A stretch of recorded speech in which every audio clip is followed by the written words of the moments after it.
Ladies and gentlemen, it is impossible to both retire early and maximize your federal pension. You cannot do both of them at the same time, but which one is better? Is it better to leave the government early, have a longer retirement potentially, or work a little bit longer and go a long ways to getting a bigger, better pension? Is it worth the squeeze? Is the juice worth the squeeze? Let's talk about that. Now, if you're new to the channel and if you are a Fed thinking about retirement, this is the place for you. We talk about this sort of thing all the time. Today, I'm going to show you a couple different scenarios on what to think about when deciding whether to retire now, especially if a early out retirement is offered to you, an early retirement. Is it worth taking? And the context of all this, just so you know, the reason we're talking about this is because your pension, that monthly check that you get from the government for the rest of your life, is based on your years of service. The more years of service you have, the bigger your pension is going to be. That's just how it is. So whenever you leave the government, you lock your pension in. And if you choose to keep working, your pension, of course, continues to accrue and continues to get bigger, as well as TSP and everything else.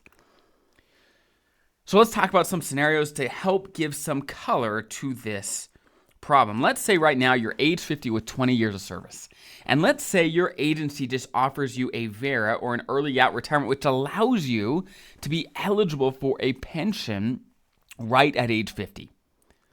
Right at age 50. Should you take it? Or is it better to work another 10 years once you are fully eligible, which in this person's case would be another 10 years at age 60? Well, let's just look at a couple things. Number one, what's the pension difference?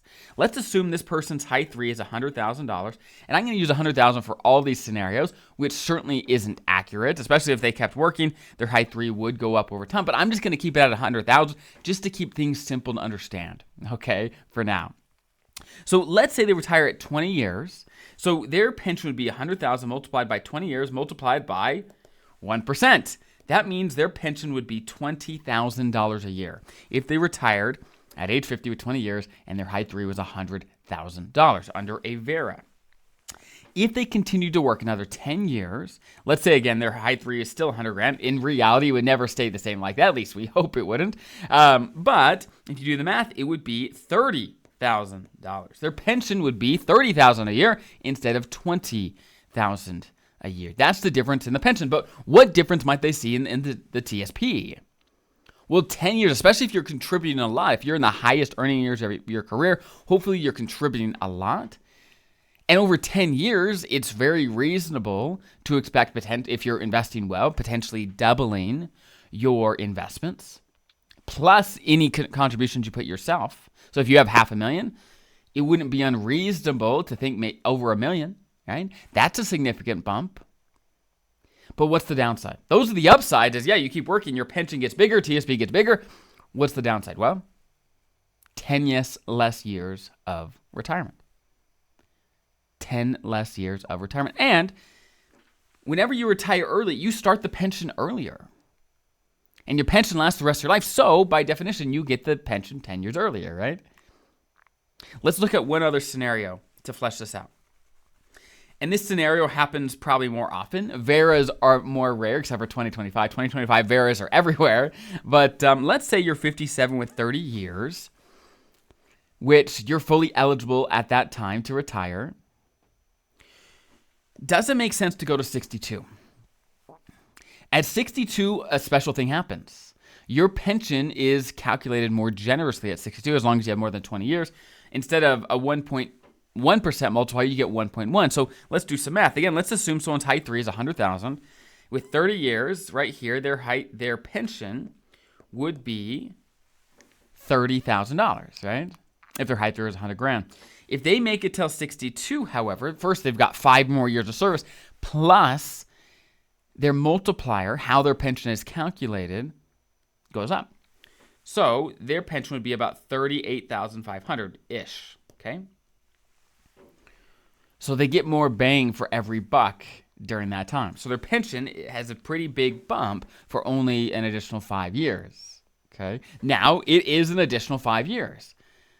It may not be worth it to you. I can't make that call. At the end of the day, this is what I've seen. Everybody likes their work at different rates. Everybody is in different financial situations. At the end of the day, what you have to decide is, look, if I retired, this is the income I'd have. My pension would be this. I have this in TSP. Is that enough for me to have the retirement that I want? If the answer is yes, then maybe retire, right? Especially if you don't like your job.